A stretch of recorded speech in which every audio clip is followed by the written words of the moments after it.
सपने से जागो, पहले सपने की बात नहीं करो। ये सपने का तुम्हारा घर बार ये वो जो भी तुम्हें दोस्ती है वानप्रस्थी है, ये सब सपने की बात है। अभी तुम जागेगा तो सपने की बात ही नहीं करेगा। तुम्हारे मुख से कभी नहीं निकलेगा मेरी और मेरा। मेरा माना सपना, मेरा माना अंधकार, मेरा माना मोह। मैं ही तो हूँ, बस इतना ही ज्ञानी को पता है कि मैं ही हूँ। यही है ज्ञान सच्चा कि मैं हूँ, मैं आत्मा हूँ, सर्वत्र आत्मा है, सर्वत्र मेरा प्रिय आत्मा है। मैं ही हूँ, सुंदर हूँ या काला हूँ, मोटा हूँ या छोटा हूँ, मैं ही तो हूँ। तो दूसरा देखेगा ही नहीं। दूसरा देखने से ही, द्वैत भाव से ही तुम्हारा पाप पुण्य होता है। जो द्वैत, जिसका भांडा द्वैत का टूट गया, वो तो अद्वैत आत्मा में रहता है। अद्वैत में ही रहने से स्वच्छता पवित्रता आती है। ये आत्मक बुद्धि है, वो मन के पीछे, इंद्रियों के पीछे भागती है। और जो निश्चयात्मक बुद्धि है सलाह देने वाली, पिछाड़ी को निर्णय करने वाली बुद्धि है। हमारी इंद्रियां बोलती है इधर चलो, मन भी बोलता है इधर चलो। अगर बुद्धि है संशय बुद्धि तो बोलती है हाँ इधर ही चलो, माया में ही चलो। अगर निश्चयात्मक बुद्धि है वो बोलेंगी नो। बुद्धि के सलाह के सलाह, बुद्धि जो है वो तो राजा है, मन का राजा बुद्धि है। और बुद्धि जो निश्चय आत्मक बुद्धि है वो बोलेंगी नो। ये सब नो को पावर होता है उस बुद्धि को। और जो संशयात्मक बुद्धि है पहले से ही मोह में, द्वैत में, विषय विकार में, संशय में है, देह में बुद्धि है, तो कुत्ते वाली बुद्धि है, द्वैत वाली बुद्धि है, तो वो बुद्धि मन के पीछे, इंद्रियों के पीछे जाएगी। और जो स्वच्छ बुद्धि है, जो आत्मक बुद्धि है, वो कभी भी नहीं जाएगी। निर्णय करेंगी सत्य क्या है असत्य क्या है, बस ये असत्य चीज हमको नहीं जाने का, ये सत्य है हमको इधर ही जाने का। तो तुम्हारा अंदर विवेक, विचार और बुद्धि सूक्ष्म होएगी, स्वच्छ होएगी, पवित्र होएगी, आत्मक बुद्धि होएगी, तो तुम कभी भी माया में, विषय में गिर नहीं सकते। और जो ये इसी बात में तो एक ही इंद्री मन को हर लेती है और बुद्धि को भी हर लेती है। कंट्रोल जिसका नहीं है मन के ऊपर, इंद्रियों के ऊपर, वो तो ऐसा बहता जाएगा माया में, सेकंड में खिसकता जाएगा। जैसे बिल्ली के सामने खाली चूहा ऐसा भेजो, देखो बिल्ली रह सकती है, शांत रह सकती है। छिपकली बैठी होती है रात को बहुत ध्यान में, शांत में, खाली मच्छर आ रहे आगे तो क्या करती है, एकदम जंप मारती है। ऐसी तरह से तुम कितना भी शांत मौन बैठो, मैं ध्यान करता हूँ, मैं समाधि करता हूँ, मैं आत्मा की पूजा करता हूँ, ओम ओम बोलता हूँ, लेकिन खाली सामने कोई विषय विकार आ जाए तो अगर तुम्हारी बुद्धि चंचल है, अभी देह में है, तो जरूर उधर जाएगी। लेकिन निश्चय आत्मक बुद्धि वाला कुछ भी हो जाए, सारी दुनिया की प्रलय हो जाए, तो भी अपने सच से एक थोड़ा भी चला मन नहीं होता, आत्मा से थोड़ा सा भी नीचे नहीं आएगा। कितना भी प्रलोभन उसको मिले, कितनी भी माया बहुत बहुत रूप में आए उसको हरने के लिए, हराने के लिए, वो नहीं हारता है, वो नहीं जाता है। नो माना नो, बस तुम लिहाज में, डर में, इसको मैं कैसे बोलूं नो, ये मेरा सच्चा दोस्त है, आया बोलता है सिनेमा में चलो, मैं कैसे नो बोलूं, वो रूठ जाएगा, वो ऐसा करेगा, वो ऐसा करेगा। बोले ठीक है, मेरे को तो इच्छा नहीं है, सहज मिला तो दूध बराबर, सहज के आ गई है तो मैं जाता हूँ। मैं थोड़ी गया, मेरा दोस्त लेके गया, मैं थोड़ी गया, मेरी स्त्री लेके गई उधर, मैं थोड़ी गया, मेरा पुरुष लेके गया। ये तुम्हारी बेवकूफी है, ये तुम्हारे अंदर की कमजोरी है। तुम कमजोर है तभी उधर जाता है। अरे महात्मा गांधी ने ऐसा लिखा ब्रह्मचर्य की किताब में कि ऐसी स्त्रियां मेरे को हिंदुस्तान में चाहिए जो पुरुष को नो कर सके, कभी भी किसी भी विषय में नो कर सके। भाई मैं ये नहीं करूंगी, नो, तो पुरुष को उसी टाइम ज्ञान लग जाएगा। अगर पुरुष ने बोला इधर चलो, स्त्री ने बोला हाँ चलो, दोनों गया नर्क में, दोनों गया। वो बोलेगा मैं पुरुष को खुश करती हूँ, वो बोलेगा स्त्री को खुश करता हूँ।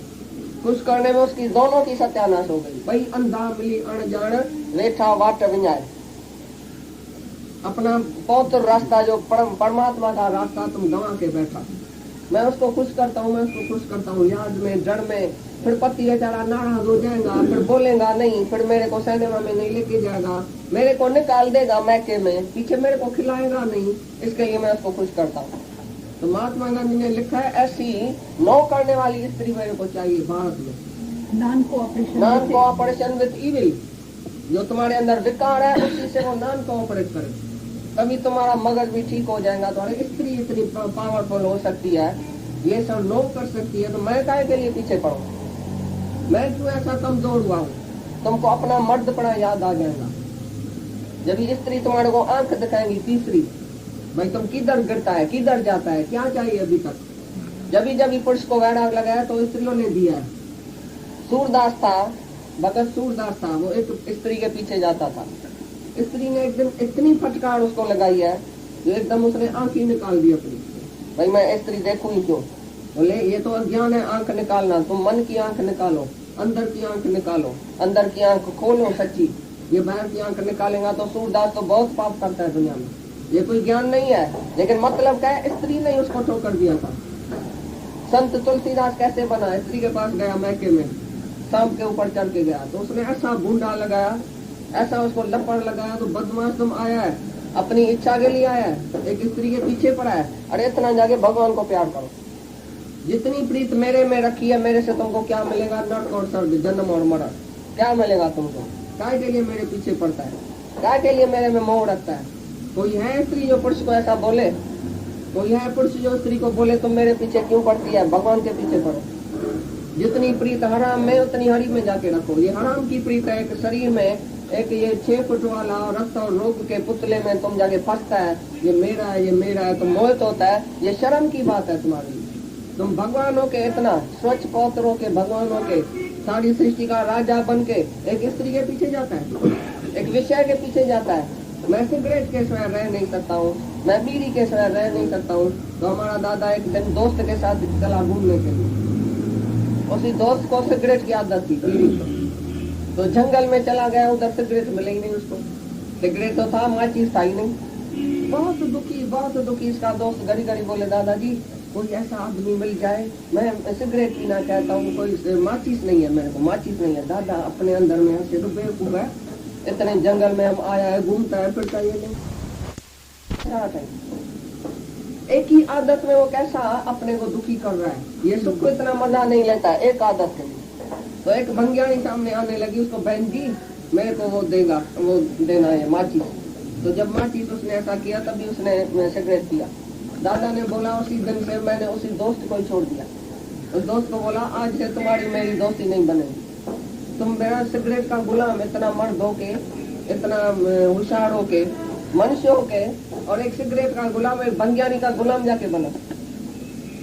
तुम्हारे से वो भंग्यानी अच्छी है, तुम तो भंगी का भंगी है। उसी दिन से उसी दोस्त को ही छोड़ दिया। जब तक तुम सिगरेट नहीं छोड़ेगा हमारे कंपनी में नहीं आना, हम तुम्हारे को नहीं रखेगा अपनी कंपनी। तो बोलता था दादा तुम इतनी विलायत घूम के आया, इतना हिंदुस्तान घूम के आया, तब भी भाई शराब में, उसमें, सिगरेट में, किसी स्त्री में, इधर उधर हमारा मन नहीं जाता। इतना वो मन और इंद्रियों के ऊपर कंट्रोल में था। तो ज्ञानी माना क्या? मनुष्य माना क्या?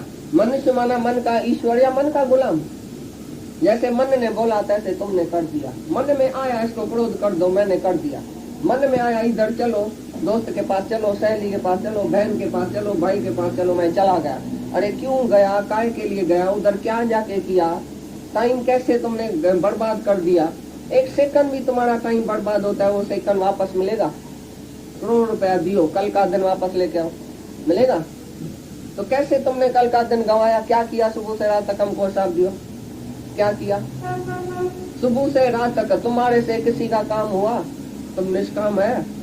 तुम्हारा हड्डी ये पतली जो है किसी के काम में आई?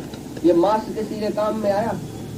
लेकिन जो मांस हड्डा है चम कैरे इंदा कम, भाई तुम्हारा मांस हड्डा ये कौन से काम में आया? कल तक क्या किया तुमने? कल तक क्या किया है? किसको फायदा कोई दिया है? तुम्हारे जीने से किसको फायदा मिला? तुम भी धरती पर बोझ है, क्योंकि किसी के भी काम में नहीं आता है। किसको तुमने प्रेम नहीं किया अभी तक? राग और द्वेष की दुनिया में रहता है, मोह की दुनिया में रहता है, स्वार्थ की दुनिया में रहता है, कुछ न कुछ मांगता है, प्रकृति से मांगता है, खाली देता कुछ नहीं है, सेवा कुछ नहीं करता है। मैं मांगता हूँ, मेरे को खाना चाहिए, पीना चाहिए, कपड़ा चाहिए, घूमना चाहिए, प्यार चाहिए, माँ बाप मेरे को प्यार करे, स्त्री मेरे को प्यार करे, फलाना मेरे को प्यार करे। क्यों प्यार करे? तुमको इच्छा क्यों होती है? प्रकृति से मांगता क्यों है? प्रकृति को दियो ना। तुमने प्रकृति के लिए क्या किया? सृष्टि के लिए क्या किया? भगवान के लिए क्या किया? किसी के लिए भी तुमने क्या किया है जो मांगता है? तुम शर्म आना चाहिए जो तुम मांगता है किसी से, मेरे को कुछ चाहिए। चाहे ना केरा विजेती ब्रह्म पद ता जीव के, तुम ब्रह्म पद में हो जाओ, ऊपर बिल्कुल आसमान तक पहुंच जाओ, तो चील खाली मांस देखती है तो नीचे आ जाती है। इतना आसमान में घूमने वाली, सैर करने वाली चील जब मांस का टुकड़ा देखती है धरती पर तो ऊपर से गिरती है सीधा नीचे। ऐसी तरह से तुम ब्रह्म पद में होता है तो भी किसी का मांस देखा, ये स्त्री है, ये बेटा है, ये फलाना है, टीरा है, तो ऊपर से गिरेगा सीधा नीचे, उसमें इच्छा हो जाएगी मांस में। ये सब मांस है। जैसे ब्रह्म ज्ञानी अष्टावकर था, जब राजा जनक के पास गया है तो राजा जनक के पास सब ऋषि मुनि त्यागी वैरागी उदासी सब बैठे थे उसी टाइम। जैसे ही अष्टावकर 8 वकुड़ वाला लड़का था 12 बरस का, जैसे ही अंदर आया तो सभी ने हंसा, सब जो भी बैठे थे सभा में सब ऋषि मुनि हंसने लगा और राजा भी हंसने लगा। तो फिर अष्टावकर ने जब ये देखा तो अष्टावकर ने बहुत जोर से हंसा। राजा ने बोला, साईं जी तुमने क्यों हंसा? गुरु जी तुमने क्यों हंसा? बोला, पहले तुमने क्यों हंसा बताओ।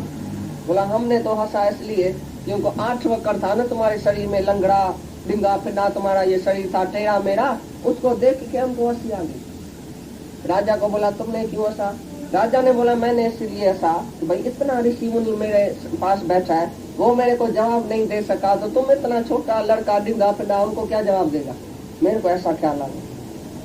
अभी स्वामी जी तुम बताओ तुम क्यों हंसा? स्वामी जी ने बोला, मैं तुम सबके ऊपर हंसा, बड़ा दुख से हंसा कि तुम्हारे इतनी सभा में एक भी ब्रह्म ज्ञानी ब्रह्मवेता और बहुत दृष्टि वाला आत्म दृष्टि वाला कोई नहीं है। बोला, ये सब जो बैठे हैं इतने ऋषि मुनि, बोला ये कासाई है, चमार है और चंडाल है। बोला, वो कैसे? कासाई कैसे है? कासाई का नजर किस में होती है? मांस में। और चमार की नजर होती है हड्डियों में, चमड़े में। और चंडाल की नजर होती है हड्डियों में। तो हमारी हड्डी, हमारी ये जो शरीर है वो टेढ़ा मेरा है, हमारी आत्मा टेढ़ी मेरी है क्या? तुमको दुख है बड़ा, तुम राजा जनक के सभा में एक भी ब्रह्म ज्ञानी नहीं है, एक भी आत्म दृष्टि वाला नहीं है, चमार चंडाल कासाई, सबको शर्म आ गया। और फिर राजा को बोला, तुम तो इतना मूर्ख है, तुम बोलता है कि ये क्या जवाब देगा मेरे को? मेरी वाणी टेढ़ी है क्या? मेरा शरीर टेढ़ा है, तुमको जवाब देगी मेरी वाणी? तो वाणी टेढ़ी है क्या? वाणी से तुमको जवाब मिलेगा या शरीर से और हड्डियों से और मांस से तुमको जवाब मिलेगा? तुम तो बड़ा मूर्ख है राजा। राजा को शर्म आ गया, सब आके उसके पांव पड़े है, तो तुम जो है वही ब्रह्मवेता है, तुम ही ब्रह्मनिष्ठी है, तुम हमको अभी जवाब दियो। तभी राजा को सवाल का जवाब दिया बीच उस सभा में, सब हैरान हो गया। तो देखो उम्र में चाहे वो छोटा भी था, चाहे उम्र में तुम कितना भी छोटा है, तो भी तुम बड़े में बड़ा है अगर तुम ब्रह्म की निष्ठा हो। अगर तुम ब्रह्म दृष्टि वाला है तो तुम छोटा भी बड़ा है। और कोई कितना भी योगी तपी मुनि होवे, लेकिन है देह में देह अध्यासी, मैं जोगी हूँ, मैं तपी हूँ, मैं मुनि हूँ, मैं उदासी, मैं ब्रह्मचारी, मैं गृहस्थी, मैं वानप्रस्थी, मैं तो तुम्हारी गई नहीं ना। तो जो मैं देह किया वो तो नहीं गई ना, तो तुम देह अध्यासी है, वो चमार और चंडाल है। जब तुम आत्म दृष्टि वाला है तो तुम सचमुच ब्रह्म है। ऐसी तरह से तुम अपने से पूछना तो तुम भी ऐसा ही तो नहीं है, कासाई चंडाल और चमार, या तुम उनसे अच्छा है कोई? तुम्हारी आत्म दृष्टि है या अभी चमार की दृष्टि है, चीनी जैसी? मरने वाला आदमी आता ही नहीं है इधर। जो तुम आ गया है घुस के, वो तुम नहीं मरेगा, चाहेगा मरना तो भी नहीं मरेगा। दादा ने ऐसा आशीष कर दिया सबको, जो हमारे कमरे में आ गया अचानक भूल से भी, उसको मैं मरने नहीं दूंगा, गारंटी है। तुम सचमुच मर जाएगा तो उधर से उठा के आएगा कब्र से। एक दिन ये क्राइस्ट का अक्षर है, तो बोला किसी को मैं मरने नहीं दूंगा, कब्र से उठा के आऊंगा।